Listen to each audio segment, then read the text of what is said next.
Bismillahirrahmanirrahim. Assalamualaikum warahmatullahi wabarakatuh. Waalaikumsalam warahmatullahi wabarakatuh. Alhamdulillah, syukurillah wassalatu wassalamu Rasulillah sallallahu alaihi wasallam. Tolong marilah kita panjatkan puji syukur kita kepada Allah Subhanahu wa taala. Hingga saat ini kita diberkatkan untuk menghadiri Kaisar hari ini. Dan salat dan salam kita serahkan kepada Nabi kita Muhammad sallallahu alaihi wasallam, keluarganya, sahabatnya, dan insyaallah kita sebagai pengikutnya hingga akhir zaman. Baik teman-teman, di sini ada ustaz kita yang akan memberikan tausiahnya yang bertema The Great Quranic Power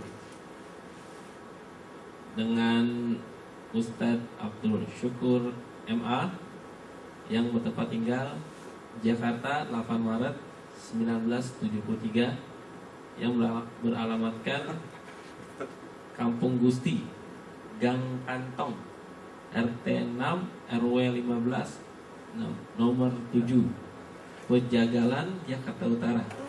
Pendidikan S2 UIN Jakarta. Aktivitas Kepala MTS Darul Bina Jakarta Utara. Alhamdulillah beliau sudah di arah kita 2000 penonton ini. Baik, sebelum kita awali acara kajian kali ini, kita awali dengan baca basmalah. Bismillahirrahmanirrahim. Selanjutnya saya serahkan kepada Ustaz. Tafadhol Ustaz. Kita sampai 1:30 dan 10 menit panjang. Sama-sama.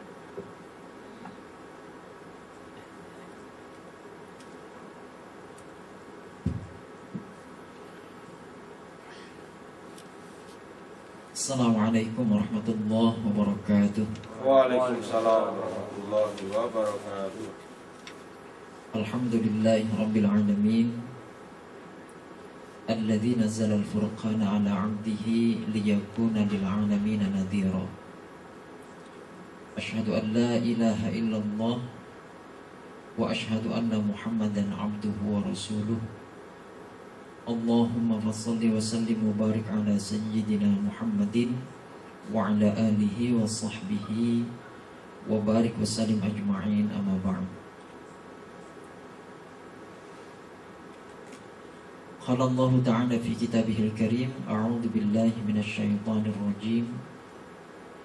Law anzalna hadzal qur'ana 'ala jabalin la ra'aitahu khashi'an mutasaddian min khasyatillah wa tilkal amthalu nadribuha lin-nasi la'allahum yatafakkarun.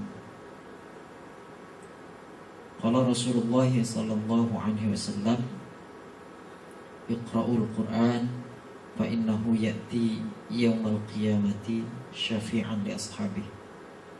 Sadaqallah wa sadaqa Rasulullah sallallahu alaihi wa alihi wasallam.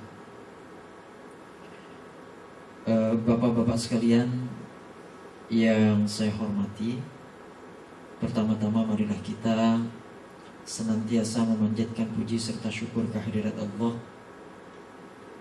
yang mana alhamdulillah pada kesempatan siang hari di bulan Ramadan kali ini kita kembali dapat bertemu dalam rangka tentunya menghidupkan aktivitas peribadatan kita di bulan Ramadan dengan beragam kegiatan yang variatif dan bermanfaat tentunya. Mudah-mudahan Allah Subhanahu wa ta'ala senantiasa memberkahi setiap usaha dan gerak langkah kita. Salawat serta salam semoga senantiasa tercurah keharibaan baginda Nabi besar Muhammad sallallahu alaihi wasallam pada seluruh keluarga, para sahabat, dan mudah-mudahan sampai pada kita seluruh pengikutnya yang senantiasa taat kepada ajaran agamanya ila yaumil qiyamah. Bapak-bapak dan ibu sekalian yang saya hormati, sudah ada ibunya sekarang. Baru satu. Kalau melihat tema yang diusung pada kesempatan siang hari ini, barangkali agak gimana begitu ya.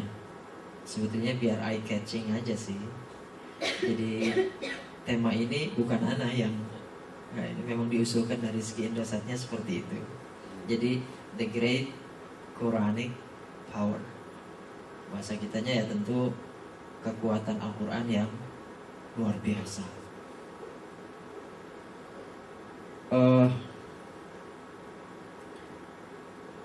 Salah satu materi yang paling ana senangi ketika memang harus berbicara banyak tentang kitab suci Al-Quran, supaya memang di situ dinamikanya luar biasa.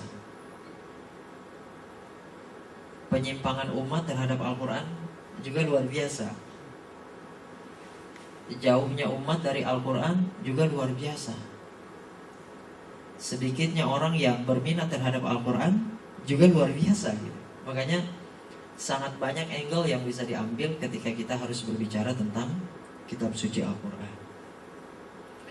Nah, pada kesempatan siang hari ini, wallahu alam, apa yang ada di bawah di bayangan Bapak dan Ibu sekalian tentang apa sih kekuatan Al-Quran yang luar biasa itu? Kan bisa jadi ini kalau perspektifnya berbeda, tentu harapannya juga berbeda akan apa yang dimaksud dengan kehebatan Al-Quran itu. Insya Allah saya akan menyajikannya secara umum, kemudian dari satu pandangan yang sesungguhnya secara pribadi juga anak agak kurang setuju, tapi nanti di akhirnya akan coba anak sajikan sesuatu yang sesungguhnya menjadi kekuatan Al-Quran yang boleh dikatakan the real power-nya itu seperti apa. Ya. Baik, kita lihat yang pertama, surat Al-Hasyr ayat 21. Allah Subhanahu wa ta'ala berfirman, "Lau anzalna hadzal Qur'ana 'ala jabalin la ra'aitahu khashi'an mutasaddian min khasyatillah." Jadi kalau sekiranya Allah menurunkan Al-Quran itu kepada sebuah gunung, maka pasti kamu akan melihatnya tunduk terpecah belah disebabkan takut kepada Allah. Nah, ini bahasa kalau dari sudut seni, ini bahasa sastranya luar biasa. Bahwasanya kalau kita melihat arti ini secara harfiah, ya tentu tidak akan ada gunanya Al-Quran itu diberikan kepada gunung sementara dirinya terpecah belah. Artinya bahwa ada kekuatan yang maha dahsyat yang Allah tawarkan melalui penurunan kitab suci Al-Quran kepada Rasulullah SAW, kepada manusia, kepada makhluk Allah yang gunung saja tidak sanggup menerimanya. Tapi ternyata Allah turunkan Al-Quran itu kepada manusia. Nah, kalau dikaitkan dengan ayat yang lain, la yukallifullahu nafsan illa wus'aha, maka sungguh ini artinya ketika Al-Quran diberikan kepada kita, maka kita memang Allah berikan kesanggupan untuk memikulnya. Nah, ada beberapa temuan-temuan mutaakhir yang menunjukkan semakin semakin benarnya bahwa Al-Quran itu memang Al-Quran satu kitab yang didesain oleh Allah Subhanahu wa ta'ala sedemikian rupa sehingga dikaji dari sudut mana saja itu akan ketemu keluar biasaannya. Gitu. Akan ketemu keluar biasaannya. Salah satunya ketika Al-Quran itu dihubungkan dengan urusan angka-angka. Sebab ada juga sebagian kita itu yang gemar sekali mengelaborasi Al-Quran. Dia cari persamaan-persamaannya untuk menunjukkan kalau boleh dikatakan simetrisitas ya. Bahwasanya Al-Quran itu memang simetris, seimbang, kemudian juga tidak mungkin turun tanpa desain. Dan yang mendesain adalah tentu zat yang juga mendesain alam raya berikut penciptaan kita, yaitu Allah Subhanahu wa ta'ala. Kita lihat misalnya Dr. Tariq Al-Suwaidan. Ini salah satu temuannya, tidak semuanya Anda cantumkan, hanya beberapa. Dalam Al-Quran itu kata beliau, kata dunia disebut 115 kali, kata akhirat juga disebut 115 kali. Ya, tentu bukan domain kita saat ini untuk mengkaji apa itu maknanya 115 dunia kemudian 115 akhirat. Itu bukan wilayah anak khususnya gitu ya, karena kedhaifan barangkali. Kata hidup ya dengan beragam variannya, ada hayyu, ada yahya, ada yuhyi. Itu dengan kata mati ya, maut, mauta, mamat ya. Itu juga disebut sebanyak 145 kali. Kemudian manfaat atau faidah ya disebut 50 kali. Kerugian juga disebut 50 kali. Ya, kata khasirin ya, khasar, khusar dengan beragam variannya itu juga disebutkan 50 kali. Iblis 11 kali. Isti'adah 11 kali juga.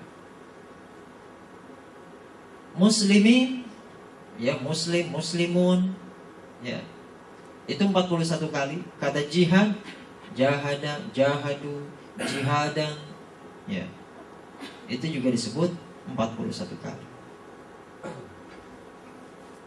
Kesusahan, usar ya, atau dharra ya, dengan beragam varian makna dari kesusahan disebut 114 kali. Kemudian sabar juga disebut 114 kali. Kata Muhammad ada dalam Al-Quran 4 kali. Kata syariat juga disebutkan 4 kali. Laki-laki 24 kali. Perempuan juga 24 kali. Untung gak 48. Kalau disebut 48 semakin menguatkan kelaki-lakian.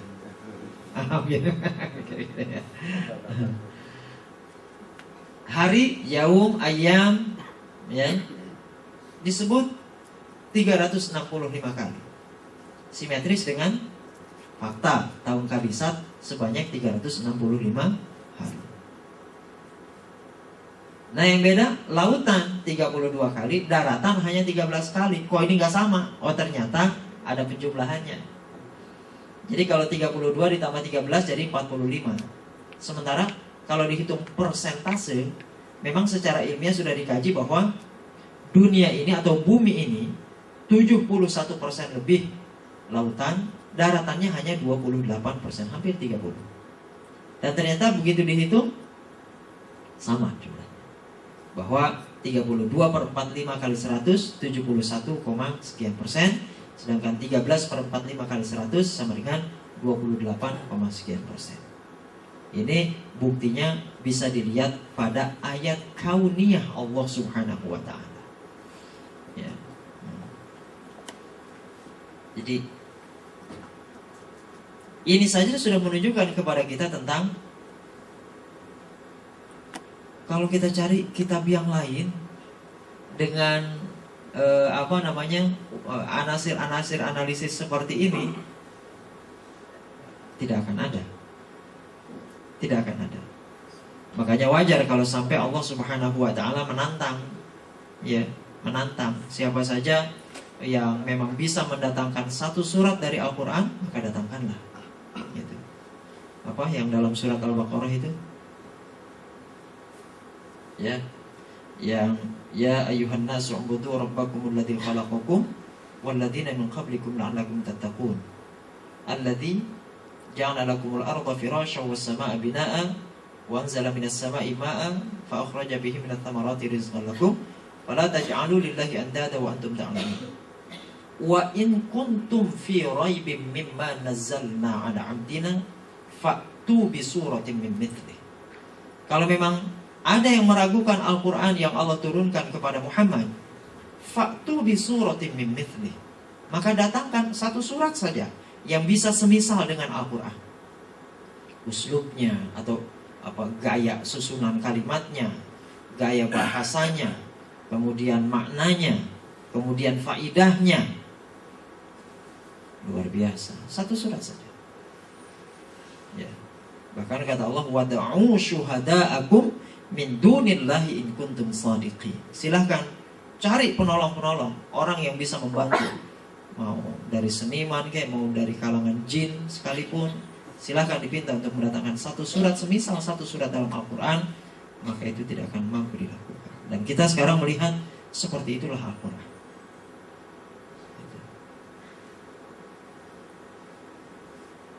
Ini yang pertama. Ada lagi yang kedua. Ternyata sekarang ditemukan juga ada rumus untuk mencari halaman setiap juz dari ayat Al-Quran, dari surat dari ayat-ayat Al-Quran. Jadi juz kedua, juz ketiga, atau juz ke-10, juz ke-15 ada di halaman berapa? Mudah mencarinya. Ya, itu rumusnya cuma X min 1, kemudian dikali 2, kemudian ditambahkan angka 2, diletakkan angka 2. Makanya Anda taruh dalam kurung gitu. Ya, jadi X diambil 1, X itu maksudnya juz yang dicari. Kalau kita mencari juz keberapa? 15 misalnya, 15 diambil 1 sama dengan 14. 14 dikali 2 28. 28 tambah angka 2 di belakangnya. Berarti juz ke-15 itu ada di halaman 282. Silahkan buktikan. Ya, dan seterusnya. Ya. Kenapa juz 21? Karena di surat Yasin itu halamannya di berapa? Surat Yasin kan juz 20. Berarti nyari 22 ya. 21 atau 22? Halamannya diganjil kan, bukan 2 belakang. Ya nggak masalah, nanti memang diganjil. Kita hitung saja misalnya juz berapa? Tadi juz 21 ya. Surat Yasin.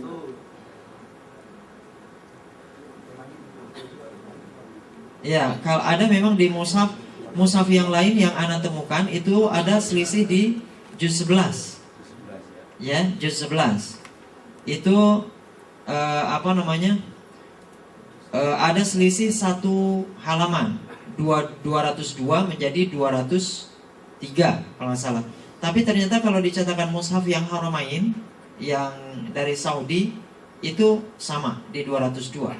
Jadi tidak di 203 atau di 201, tidak. Termasuk di Quran ini juga sama. Ini terbitan Al-Mahirah. Ini sama juga. Jadi tidak ada selisih. Gitu. Memang ada beberapa mushaf yang selisih, tapi yang ini enggak. Makanya ada kasih terangan seperti itu. Tapi paling tidak subhanallah lah, semakin kemari semakin banyak ditemukan keunikan-keunikan yang menunjukkan kepada kita tentang kepastian. Ya, kepastian tentang kemukjizatan Al-Qur'an.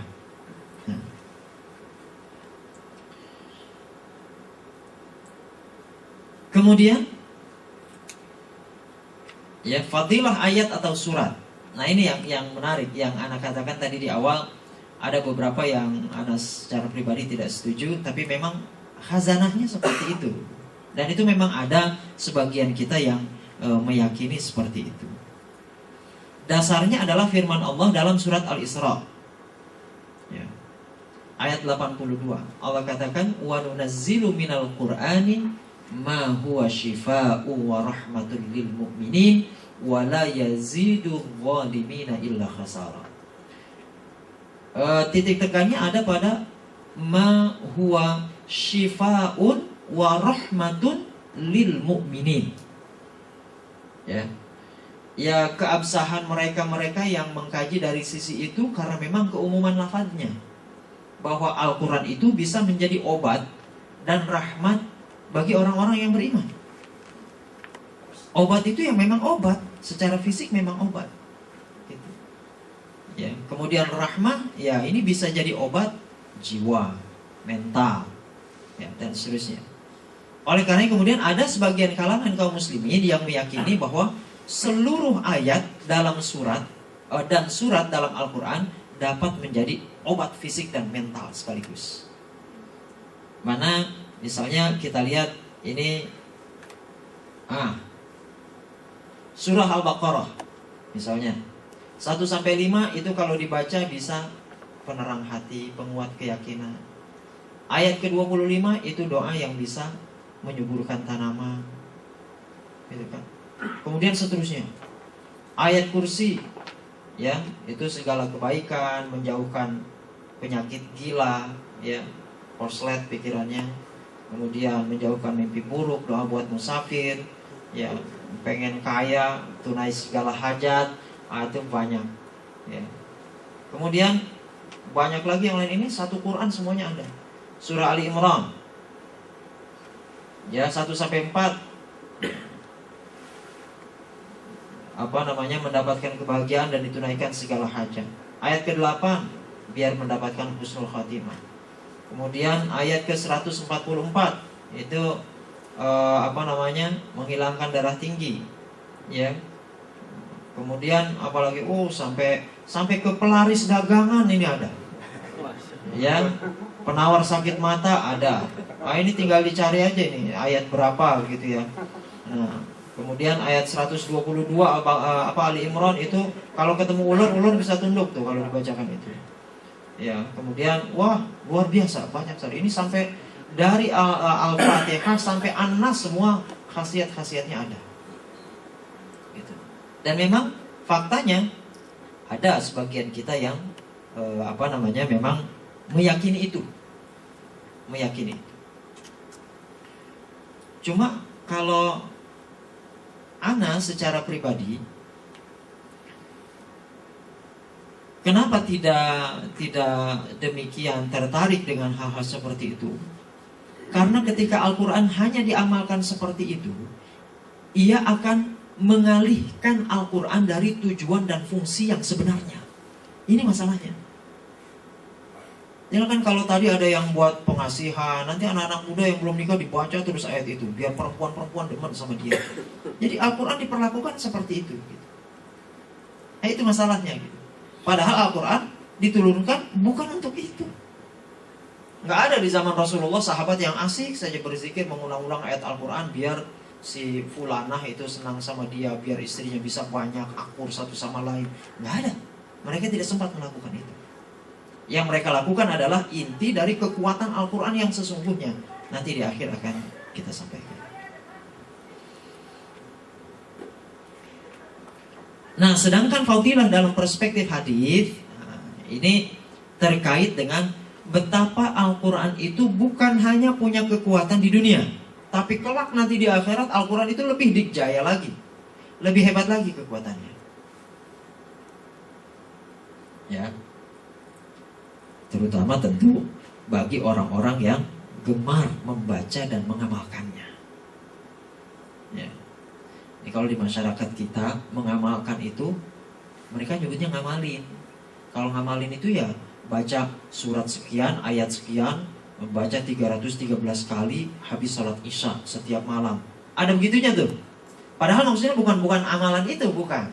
Tapi yang mengamalkannya adalah orang yang menjadikan Al-Quran, mendudukannya pada fungsinya yang sesungguhnya, kemudian mengimplementasikannya pada kehidupan sehari-hari, sehingga kita, bangsa kita, umat kita sampai kepada tujuan cita-citanya. Itu maksudnya. Seperti apa? Ya nanti. 3 di antara banyak hadits yang mengupas tentang kemuliaan Al-Quran atau keistimewaan Al-Quran. Yang pertama, ini kebetulan memang semuanya haditsnya diriwayatkan oleh Imam Muslim. Ya. Yang pertama kata Rasulullah, Iqra'ul Quran fa innahu ya'ti yaumal qiyamati syafi'an li ashabi. Bacalah Al-Quran sekalipun kita nggak ngerti. Ya kan? Kita nggak ngerti artinya. Tapi memang satu-satunya buku yang manusia nggak ngerti maksudnya, tapi dibaca lagi, nggak berhenti bacanya cuma Al-Quran. Ya, coba kalau antum dikasih, misalnya antum nggak paham bahasa Perancis, kasih buku yang berbahasa Perancis, nggak usah tebal-tebal, ya, 60 halaman saja, suruh baca berulang-ulang, mau apa enggak? Ya kan? Nggak mau. Tapi Al-Quran, sekalipun kita nggak paham maksudnya, kita baca lagi, karena memang perintahnya dibaca. Dan dia akan memberi syafaat kepada orang-orang yang suka membacanya. Bagaimana Al-Quran memberikan syafaat kepada para pembacanya? Dijelaskan pada hadis yang kedua. Kata Rasulullah, yu'ta yaumal qiyamati bil qur'ani wa ahlihi alladzina kanu ya'maluna bihi fid dunya taqdumuhu suratul Baqarah wa Alu Imran, ya, tuhajjani an sahibiha. Jadi nanti di hari kiamat akan didatangkan Al-Quran pada ahlinya, orang yang suka membacanya dan yang mengamalkannya ketika hidup di dunia, ya. Diawali dengan surat Al-Baqarah dan Ali Imran, yang keduanya saling berargumen tentang ahli mereka masing-masing. Apa argumennya? Jadi Al-Baqarah mengatakan si fulan ini ahlinya, dan kata Al-Baqarah, saya yang berhak memberikan syafaat kepadanya. Kata Ali Imran, di dunia dia bukan cuma baca kamu, aku juga dibaca dulu di dunia, berarti aku juga berhak memberikan syafaat kepadanya. Surat demi surat Al-Quran itu berebut kepada orang yang senang membacanya. Tinggal kita, surat andalan kita apa? Kan gitu ya, An-Nas, Al-Ikhlas, Tabat, ya, ya, yang seperti itu, Al-Kafirun, ya, Ulya, gitu kan? Ya barangkali nanti surat itu yang akan berhamburan menghampiri kita. Ya kita akan melihat itu dia, gile, kuliah sama kulhud semua.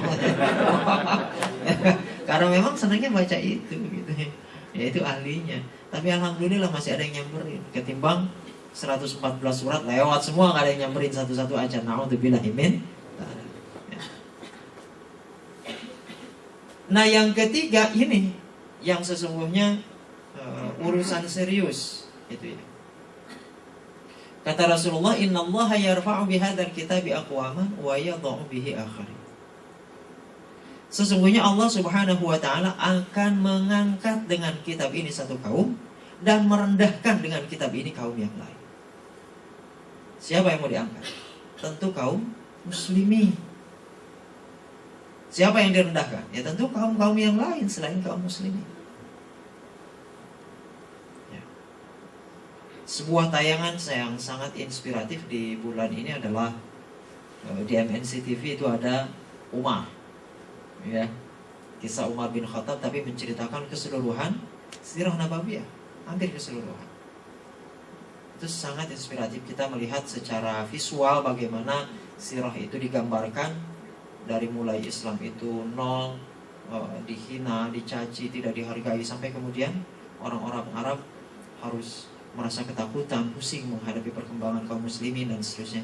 Sesungguhnya itulah kekuatan Al-Quran yang seperti itu. Jadi Allah memang dengan Al-Quran itu menghendaki untuk mengangkat derajat satu kaum dan merendahkan kaum yang lain. Nah ini yang akan menjadi kata kunci pintu masuk kita kepada the real power, the real Quranic power, kekuatan Al-Quran yang sesungguhnya.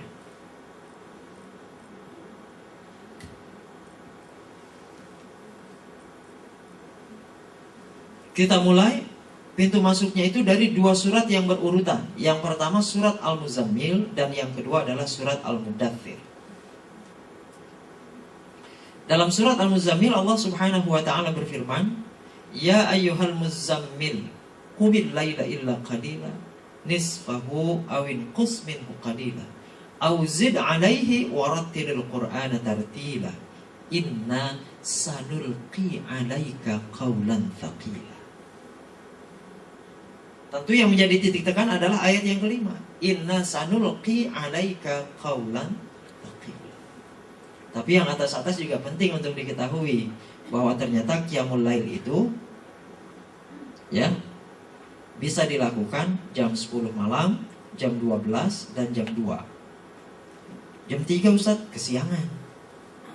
Setengah 4 apalagi udah mepet subuh. Ya kan?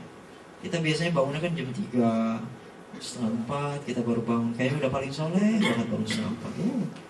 Tahajud aneh semalam, udah soleh banget. Padahal Masya Allah qiyamul lail itu bisa dimulai dari jam 10. Nah itu qumil laila illa qalila, nisfahu itu setengahnya. Awin qus minhu qalila, atau kurang dari setengahnya. Berapa? Jam 2. Auzid alaih, atau tambah dari setengahnya. Jam berapa? Jam 10. Berarti kalau kita kuat, kalau kita mau jadi orang saleh, ya qiyamul lailnya jam 10 sudah mulai. Qiyamul lail berhentinya sholat subuh nanti. Waduh, kerjanya gimana? Ya waktu libur lah, ya jangan waktu kerja gitu. Tapi titik tekan ini ada pada inna sanulqi alaika qaulan tsaqila. Sesungguhnya kami akan menyampaikan padamu perkataan yang berat. Kata qaulan tsaqila itu berarti ayat yang sangat berat atau hebat karena mengandung beban hukum yang berat. Husain bin Fadl mengatakan beban berat itu hanya mampu dipikul oleh hati yang dipenuhi oleh taufik, oleh petunjuk, dan jiwa yang dihiasi oleh tauhid. Nah, ini keterangan seperti ini ada di bukunya Wahbah Az-Zuhaili At-Tafsir Al-Munir. Lalu apa itu qaulan tsaqila? Apa itu berat? Apa itu ayat yang mengandung hukum yang berat, yang tidak bisa dipikul kecuali oleh hati yang memang dipenuhi oleh taufik, oleh jiwa yang memang diterangi oleh tauhid? Apa? Dijelaskan dalam surat selanjutnya. Dalam surat Al-Mudaththir. Ya ayyuhal mudaththir qum fa'andir wa rabbaka fakabbir wa thiyabaka fatahhir warrujza fahjur. Jadi ini ayat yang menjelaskan tentang qaulan tsaqila itu. Ya. Hai orang yang berselimut, bangunlah lalu berilah peringatan. Ini yang berat. Jadi kalau sebelumnya Rasulullah SAW di tengah tahanutnya, di tengah berkhalwatnya, Rasulullah hanya membangun hubungan vertikal dengan Allah Subhanahu wa taala sendirian. Makanya Al-Muzammil memerintahkannya qumil laila illa qalila nisfahu awin qus minhu qalila auzid alaihi warattilil qur'ana tartila. Baca Al-Qur'an itu dengan tartil, perlahan-lahan, khusyuk. Itu baca. Dan Rasulullah asyik dengan itu. Dan ternyata di balik perintah bangun malam, kemudian membaca ayat-ayat Al-Quran yang panjang, sampai kemudian kan kita tahu Rasulullah itu karena banyaknya qiyamul lail sampai kakinya pada bengkak. Kita kakinya bengkak bukan karena qiyamul lail, biri-biri karena kebanyakan tidur, ya kan? Rasulullah. Jadi ini modal utama Rasulullah SAW membangun hubungan vertikal yang baik dengan Allah Subhanahu wa taala. Diperintahkan untuk itu karena memang akan ada tugas yang berat setelah itu. Sebelum Al-Mudaththir itu turun, Rasulullah bertanya-tanya, mada qaulan tsaqila? Apa itu yang dimaksud dengan qaulan tsaqila? Bertanya-tanya. Sampai kemudian akhirnya Jibril membawa ayat dari surat Al-Mudaththir. Qum fa'antir wa rabbaka fakabbir.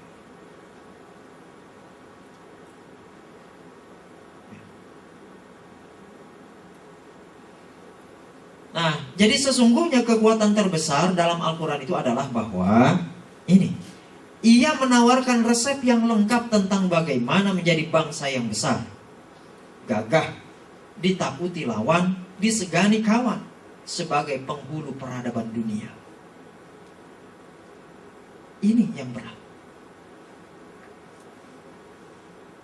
Kalau cuma mau jadi orang saleh yang aktif di masjid, itu bukan perkara berat buat kita. Bukan perkara berat, insya Allah. Tapi beratnya adalah ketika kita dengan pakaian kesalehan kita harus lewat di jalan-jalan, di gang-gang yang di situ masih ada orang-orang yang hidup bebas, mengkonsumsi minuman keras, berjudi. Qum fa'andir, beratnya di situ. Kalau beramar ma'ruf, terus terang seperti apa yang saya lakukan sekarang, ini nggak berat, ringan. Saya cuma memerintahkan yang baik, mengajak kepada yang baik, kepada bapak dan ibu yang memang notabene sudah menjadi orang baik-baik. Tapi kalau beramar ma'ruf kepada orang yang masih suka berjudi, masih suka mengkonsumsi minuman keras. Ya. Ditambah kita memang secara emosional itu luar biasa kalau melihat yang seperti itu. Ya, Ana secara pribadi begitu, kalau melihat ada pemuda ngumpul-ngumpul, ada minumannya, deketin, bawaannya udah mau perang aja tuh muka begitu. Ya, padahal kan mereka juga objek dakwah kita. Ya, kalau dulu sebelum Ana kenal kenal dakwah ini begitu. Ada orang yang ngadu ayam, Ana bubarin adu ayam, tendang-tendangin ayamnya, berantem urusannya, gitu kan. Cuma kalau memang dulu orang tua Ana disebutnya kiai, jadi sama yang ngadu ayam, jangan dia anak kiai. Dulu kiai kan sangat dihormati gitu. Oh jangan anak kiai, bahaya, bisa digebukin orang sekampung. Begitu. Tapi begitu kenal mekanisme dan sistem dakwah, jadi agak meredam emosi itu. Ya. Jadi ini kekuatan yang dimaksud adalah sistem dakwah. Ini yang sesungguhnya the real Quranic power. Itu adanya di sini. Ya. Berpaling dari keutamaan ini sama dengan mengebiri Islam secara keseluruhan. Jadi Al-Quran yang ada di tangan kita, Al-Quran yang ada di rumah kita, itu tujuan utamanya itu. Dia diturunkan agar kita menjadi komunitas yang disegani kawan, ditakuti lawan. Ya.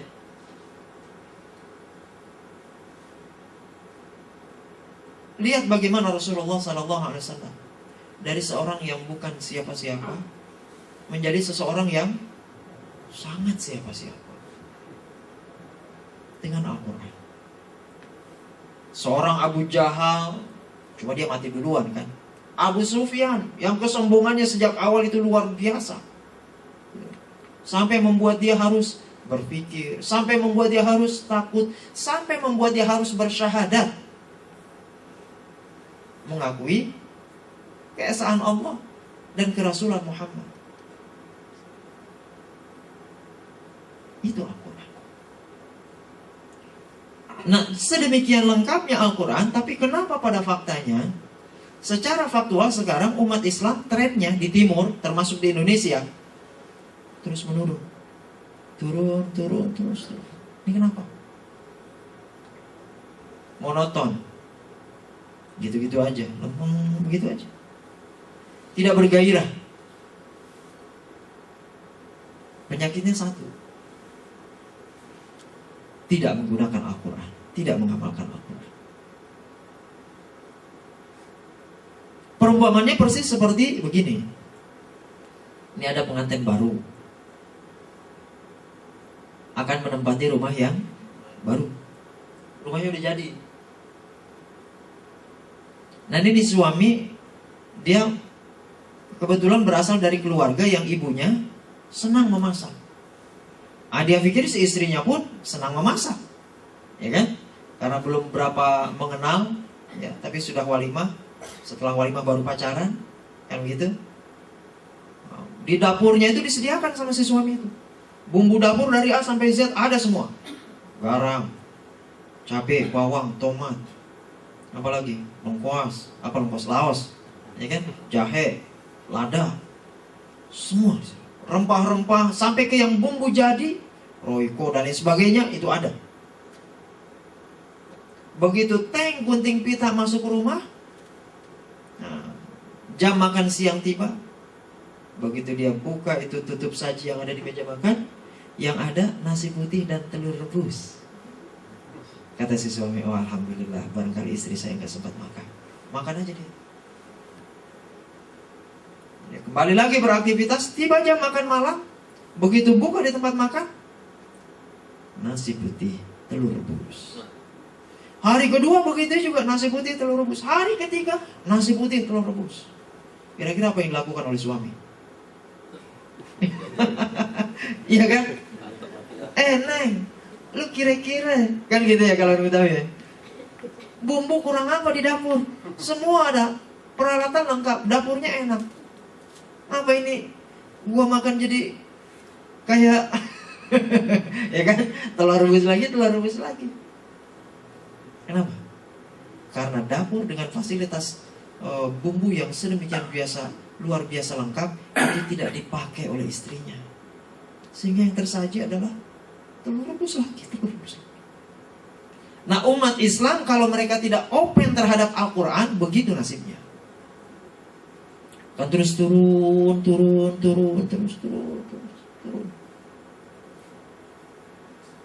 Ya. Nah, tidak mendalami Al-Quran juga dampaknya luar biasa. Termasuk kepada orang-orang yang sudah mulai mengenal hukum-hukum, mempelajari hadis. Sampai ada sekarang ini orang yang saking bersemangatnya berdakwah menurut mereka, tapi kemudian yang tampil adalah kata-kata kasar, mengkafirkan orang lain, membid'ahkan, dan seterusnya. Orang lain semuanya sesat, cuma kita aja yang benar. Ini muncul yang gitu. Padahal Masya Allah, dakwah itu tentu akan lebih efektif ketika kita arahkan kepada orang yang belum senang beribadah ketimbang orang yang sudah senang beribadah, sekalipun masih agak tercampur menurut pandangan sebagian dengan perkara-perkara yang bid'ah. Jadi jangan orang dari rajin ke masjid jadi malas ke masjid gara-gara diperlakukan dengan dakwah yang salah. Orang yang rajin minum tetap rajin minum. Orang yang rajin memakai tenaga prostitusi tetap jadi langganan. Tidak ada yang mengubah.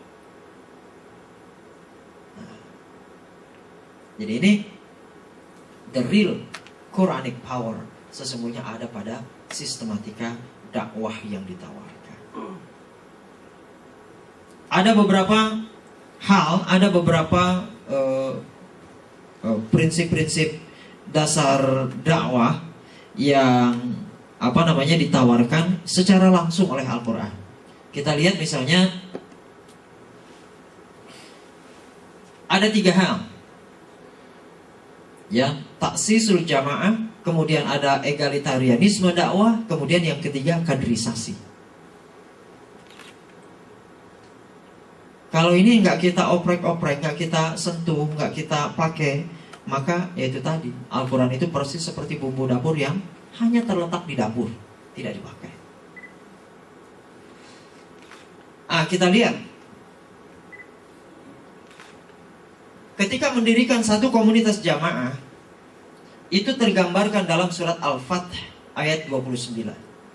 Muhammadur Rasulullah walladzina ma'ahu asyidda'u 'alal kuffari ruhama'u bainahum. Kan gitu. Kan kalau sudut itu kan ada sudut positif, ada sudut negatif. Di tengah-tengah itu ada netral. Nah, ini kalangan netral ini yang paling banyak. Kan kalau kurva normal juga kan gitu. Yang bagus sedikit, paling 5%. Gitu kan. Yang jelek banget juga sedikit, paling 7-8%. Tapi yang banyak adalah yang kelas rata-rata itu. Yang biasanya sampai 80% itu kelas rata-rata. Nah, asyidda'u 'alal kufari ruhama'u bainahum itu untuk menarik sudut positif. Jadi nggak bisa juga kita hidup udahlah yang penting damai-damai aja. Ente mau minum aja. Anak puasa tenang aja. Ente mau ngerokok aja. Anak lagi puasa. Nggak bisa begitu. Tidak bisa. Kecuali kalau memang mereka ini jelas-jelas kufar, jelas-jelas tidak menganut agama Islam. Itu pun kita berhak menuntut toleransinya. Bukan kita yang harus bertoleransi pada mereka, tapi mereka yang harus toleransi pada kita. Untuk tidak merokok di tempat umum, untuk tidak makan minum di tempat umum. Ya.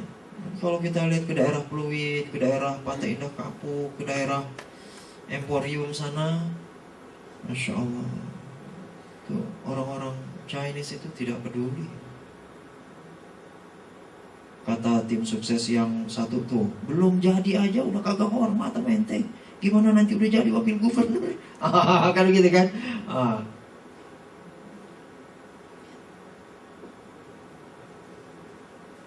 Tarahum ruk'an sujada yabtaguna fadlan minallahi wa ridwana simahum fi wujuhihim min atharis sujud. Terus dzalika mathaluhum fit Taurah wa mathaluhum fil Injil kazar'in akhraja syat'ahu fa'azarahu fastaghlaba fastawa 'ala suqihi yu'jibu az-zurra. Jadi yang menarik adalah ada pada kata itu, di mana komunitas muslim yang dibangun oleh Rasulullah SAW itu diibaratkan tanaman yang menyenangkan hati penanam-penanamnya. Kenapa? Karena baru ditanam sudah tumbuh, tanam lagi tumbuh, tanam lagi. Pergerakannya sedemikian cepat.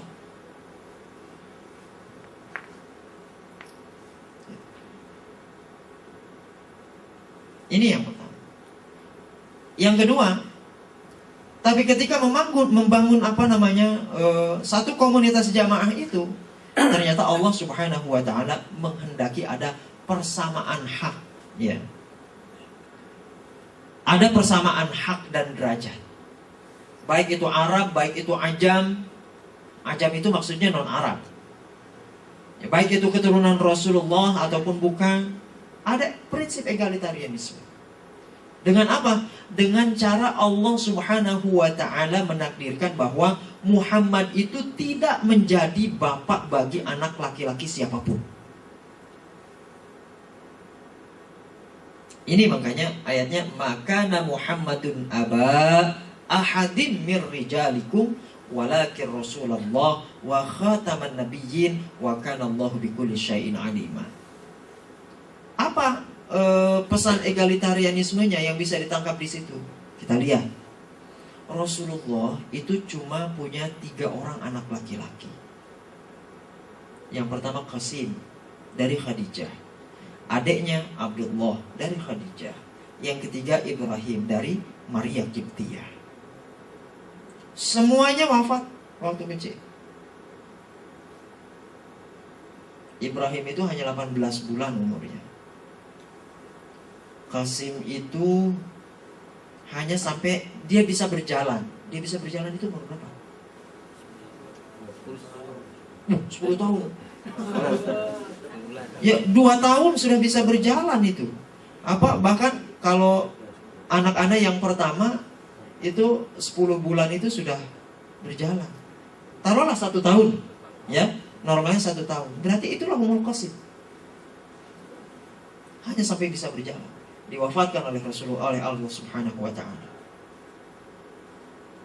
Segitu Rasulullah gak punya anak laki-laki. Sekarang luar biasa, iya kan? Bukan sih tidak menyetujui, setuju saja, bagus. Majelis zikir itu bagus. Tapi kalau sampai majelis Rasulullah, selamat datang tamu Rasulullah,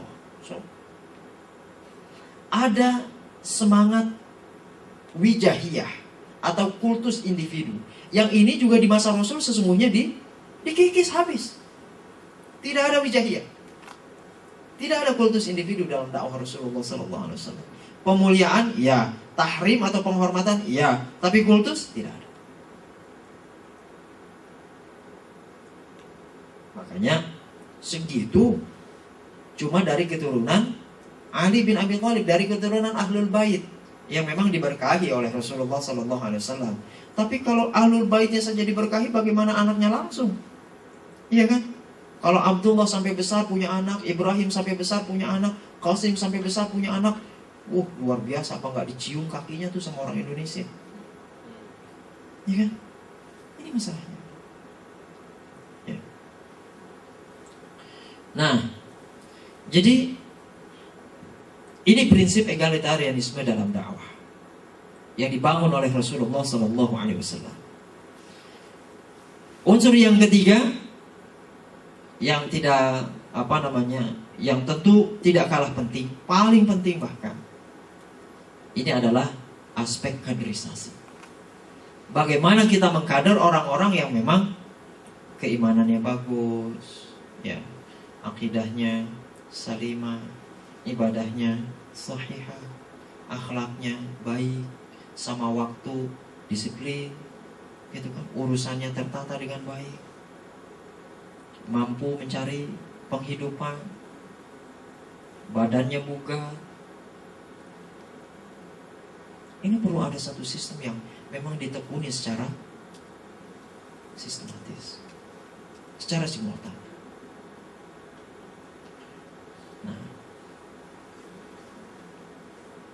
Nah, dalam hal ini pun masih sangat kuat ada prinsip egalitarianisme itu.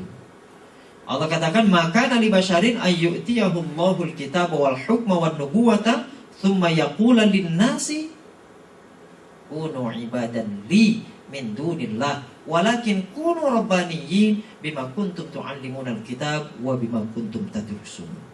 Ini ayat syarat sekali maknanya. Ini kalau diamalkan kekuatan yang luar biasa ini akan segera lahir.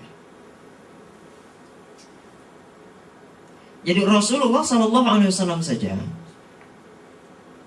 itu tidak diperkenankan untuk mengkultuskan dirinya sehingga nyaris disembah oleh manusia. Tidak patut bagi seorang hamba yang diberikan oleh Allah kitab, hikmah dan nubuwah, kemudian menyuruh kepada manusia, kunu ibadan li, kamu jadi anak buah saya semuanya. Nah begitu. Walakin kunu rabbaniyin, jadilah kamu generasi-generasi yang memiliki karakter ketuhanan, gitu. Yang Allah oriented. Dengan apa? Bima kuntum tu'allimunal kitab, disebabkan karena kamu mengajarkan Al-Quran. Wa bima kuntum tadrusun, dan disebabkan kamu tetap mempelajarinya. Jadi kita belajar, kita mengajar juga, belajar, mengajar juga, gitu. Ya. Demikian dengan ayat yang kedua. Sedemikian mempesonanya satu komunitas jamaah itu, sehingga ketika ada seseorang yang keluar dari situ, fasawfa ya'tillahu biqaumin yuhibbuhum wa yuhibbuna. Setiap orang yang keluar meninggalkan jamaah itu, Allah datangkan dengan orang yang bisa jadi kualitasnya lebih baik daripada orang yang pergi itu, di mana dia mencintai Allah dan Allah mencintai mereka.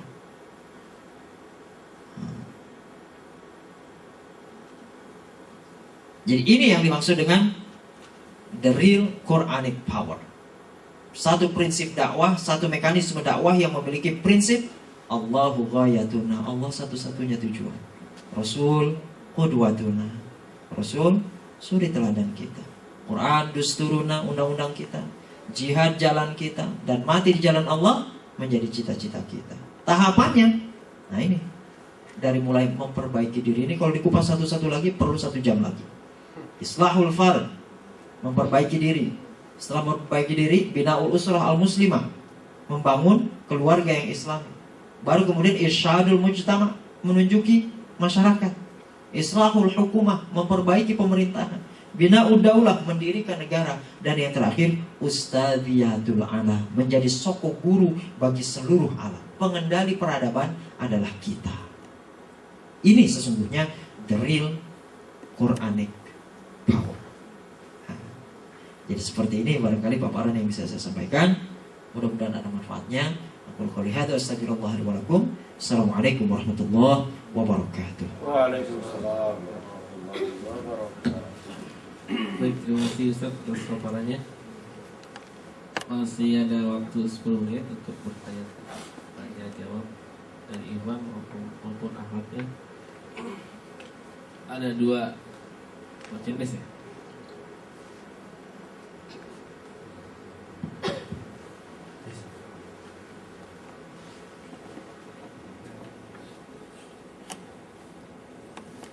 Assalamualaikum warahmatullahi wabarakatuh. Salam.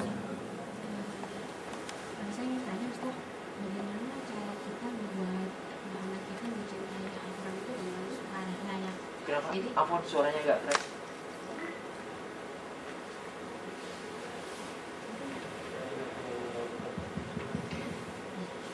ya, Assalamualaikum warahmatullahi wabarakatuh. Waalaikumsalam.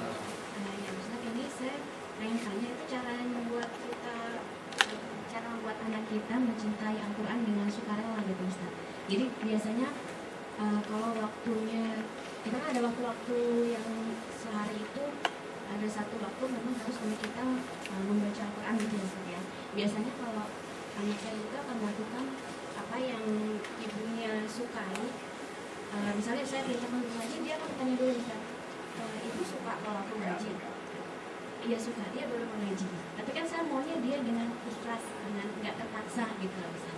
Itu cara seperti apa? Dan di umur berapa kita bisa bertindak tegas? Saat ini dia 5 tahun Ustaz, tapi ketika dia sedang tutur atau malas gitu, apa saya harus toleransi untuk hari ini diperbolehkan tidak mengaji, tapi besok harus lagi, karena khawatirnya nanti jadi kebiasaan kalau saya kasih toleransi seperti itu. Jadi apa saya harus lihat tegas hapus sebaiknya atau bagaimana? Terima kasih. Assalamualaikum warahmatullahi wabarakatuh. Waalaikumsalam warahmatullahi wabarakatuh. Ini pertanyaan yang bagus. Karena sama saya pun mengalami hal itu. Kebetulan Allah memberikan ana rezeki 5 orang anak.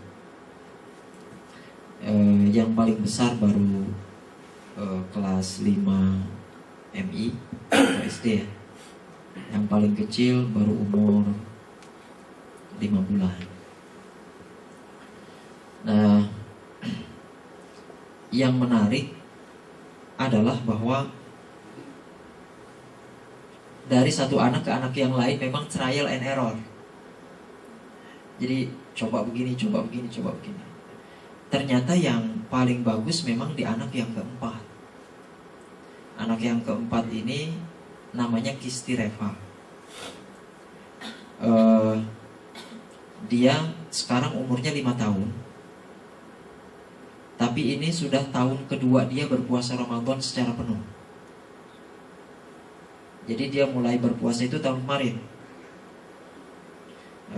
Coba-cobanya tahun sebelumnya, usia 3 tahun lebih. Jadi sekarang alhamdulillah dia sudah biasa main-main apa juga biasa. Paling pulang-pulang aduh aus, paling gitu. Tapi dia tidak berbuka gitu. Demikian dengan Al-Quran. Jadi secara kebetulan memang dengan lahirnya anak keempat ini Allah berikan rezeki tambah banyak. Jadi kondisinya lebih kondusif lah untuk menyediakan fasilitas-fasilitas buat anak ketika punya anak yang keempat ini. Nah mulailah di rumah itu Ana dan uminya anak-anak itu kalau mau tidur di handphonenya itu disetelkan kaset murotal. Di komputer anak juga, di komputer kakaknya si Virus itu ada game, semua ada, termasuk murotal, termasuk video-video tilawah-tilawah anak kecil. Itu ada semua. Nah, Kisti Reva ini dia hampir setahun yang lalu itu sudah hafal surat An-Naba full dari Amma Yatasaalun sampai ayat yang terakhir. Itu hafal dia. Dan orang tuanya tidak pernah memaksa menyuruh dia, enggak. Sebab pemaksaan atau penerapan disiplin menghafal itu ada di anak pertama. Ada di anak pertama. Jadi makanya begitu kayaknya enggak ikhlas dia. Suruh ngafalnya tuh kayaknya enggak. Tapi kalau yang ini dia memang mau sendiri, puasa dia mau sendiri, kemudian menghafal Al-Quran juga mau sendiri. Gitu. Nah, jadi sekarang yang Ana lakukan begitu. Ternyata lebih bagus menstimulus anak dengan perilaku keseharian kita. Kalau dia lihat kita baca Quran, dia lihat kita, ya kebetulan ya namanya memang suka jadi imam di mana-mana begitu kan. Paling enggak bacaannya kan memang enak didengar.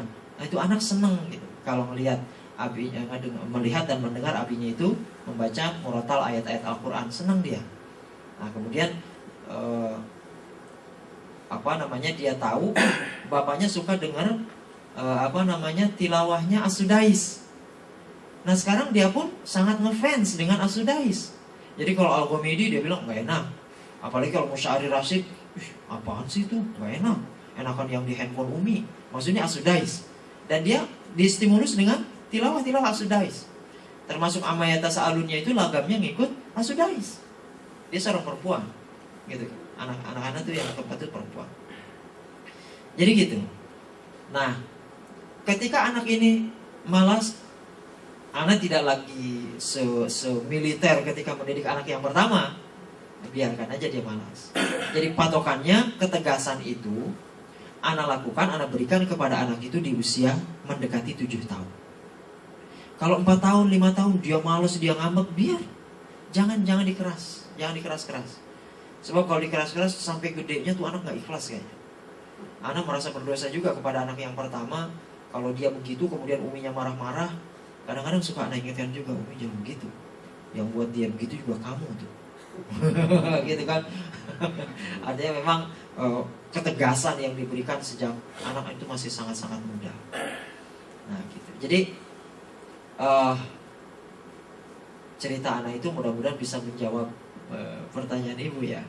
Jadi berikan stimulus pada anak itu, berikan stimulus. Apalagi kalau secara visual ada, subhanallah, itu anak sangat-sangat tertarik, sangat-sangat tertarik. Memang resikonya jadi ada tilawah-tilawah anak beberapa tuh yang apa namanya, kalau di Saudi itu kan suka ada apa, iya wisuda Al-Quran gitu ya. Ada beberapa tuh tampilannya yang Anda download dari YouTube. Terus ada anak-anak tuh si Kisti Repa itu senang sama salah seorang itu. Laki-laki, cakep, pakai imamah gitu kan. Oh dia niru pakai peci, pakai serban bapaknya begitu kan, pakai begitu. Memang agak tomboy jadinya anak itu sekarang. Tapi ya insya Allah lah bisa kita arahkan sedikit-sedikit gitu. Tapi insya Allah interaksinya dengan Al-Quran itu menyenangkan buat dia gitu ya. Itu yang penting. Allah Akbar. Dari Bisa share mungkin. Bisa share. Ya boleh.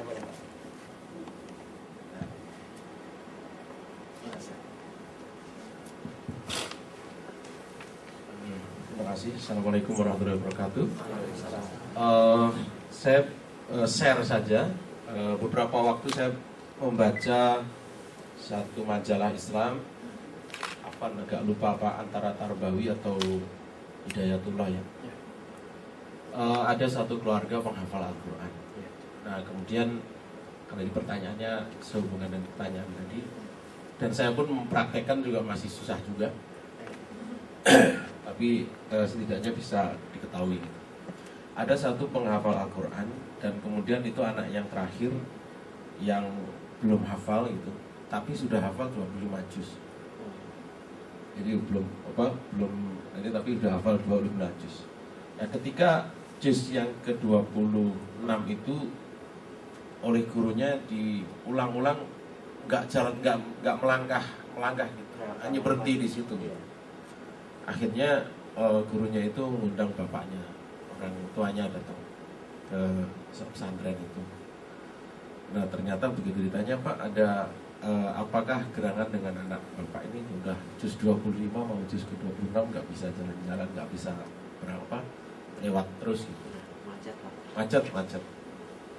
Ternyata usut punya usut, bapak orang tuanya itu adalah dari anak pertama sampai dengan anak yang keberapa itu kalau nggak salah 8 bersaudara atau berapa itu setiap anaknya mempunyai niat untuk menghafal Al-Quran itu ditahkidkan, dikuatkan lagi dengan amalan bapak ibunya, yaitu setiap malam tahajud dan mendoakan anaknya untuk dipermudah menghafalnya.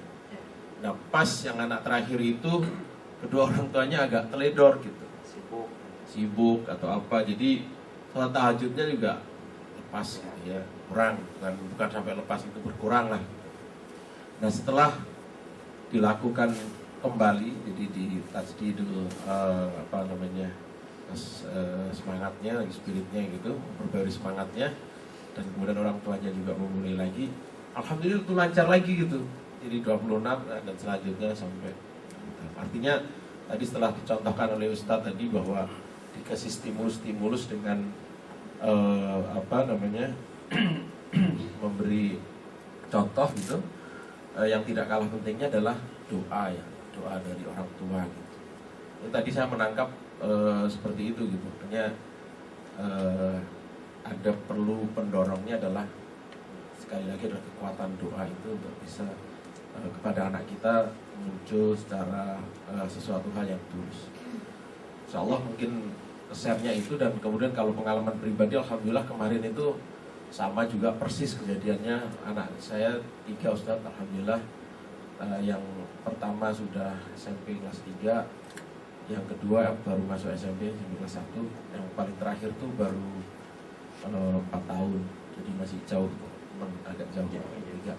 Cuman yang kedua ini, yang dua anak ini awalnya dia tuh kalau udah main komputer, main game, main musik, wah udah nggak ada ininya lah, nggak ada bandingannya lah, udah waktunya dipakai untuk itu. Dan kemarin kalau saya tiap pagi pulang dari musola, dari masjid itu selalu tilawah, dan saya sengaja tilawahnya saya dekat ke kamarnya anak-anak itu dan memang agak dikencengin sedikit gitu. Dan kemudian ada terinspirasi anak saya kebetulan juga udah tahsin, ini udah semuanya, jadi insya Allah ya bacaannya sih udah bagus. Ada satu hal yang dia tadi, ketika perlu ada sesuatu yang keras gitu.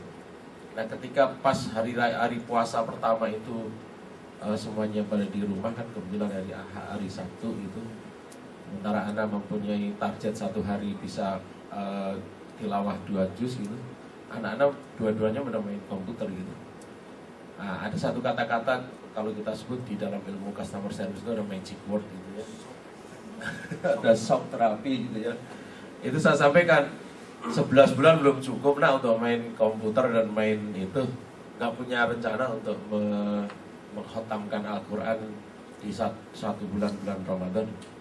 Dengan shock terapi seperti itu, pada saat itu juga dia berhenti main komputer, langsung baca Al-Quran. Dan alhamdulillah satu hari itu juga 2 anak itu selesai 2 juz, selesai itu. Jadi ada juga perlu ada tadi, kalau Ustaz kan 7 tahun ya diberikan shock terapi gitu. Tapi pada saat-saat tertentu ketika tadi udah melewati 7 tahun, memang perlu ada shock terapi karena memang kondisi lingkungan yang menyiapkan atau disiapkan ya, dan saya bilang disiapkan untuk mempengaruhi anak untuk malas memang. Tapi mungkin itu aja sharing aja sebagai orang tua, saya kayaknya paling tua di sini. Tapi saya kembalikan ke ini. Assalamualaikum warahmatullahi wabarakatuh. Baik, terima kasih. Sebelum tutup acara, mohon Ustaz untuk doa.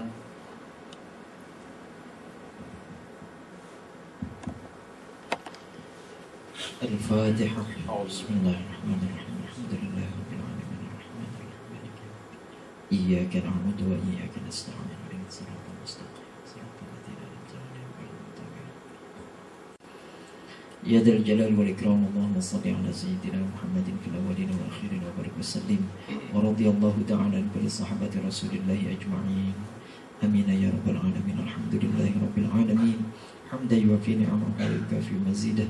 Ya Rabbana lakal hamdu wa lakal syukru kama yanbaghi li jalali wajhikal karim wa li'azimi sultanik. Allahumma salli ala sayyidina Muhammad salatan tunjina biha min jami'il ahwali wal afat wa taqdi lana biha jami'al hajat wa tutahhiruna biha min jami'is sayyi'at wa tarfa'una biha ya Allah indaka 'ala darajat wa tuballighuna biha aqsal ghayat min jami'il khairati fil hayati wa ba'dal mamati innaka 'ala kulli syai'in qadir. Allahumma inna nas'aluka al-huda wa tuqa wal 'afafa wal ghina. Allahumma inna nas'aluka salamatan fid din wa 'afiyatan fil jasad wa barakatan fil rizqi wa ziyadatan fil 'ilm wa taubatan qabla al-maut wa rahmatan 'inda al-maut wa maghfiratan ba'da al-maut. Allahumma hawwin 'alaina fi sakaratil maut wan najata minan nari wal 'afwa 'inda al-hisab.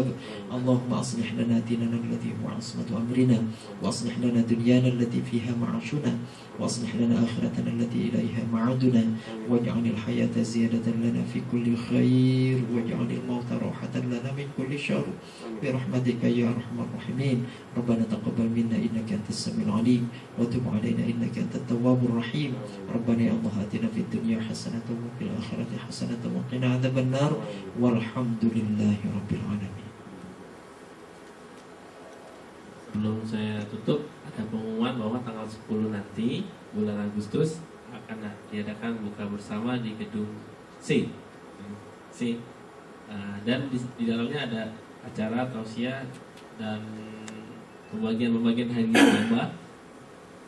Jangan lupa datang, yang menang apapun semuanya datang. Baik, terima kasih. Kita tutup dengan baca hamdalah. Istighfar. Doa penutup majelis. Baik, terima kasih. Assalamualaikum warahmatullahi wabarakatuh.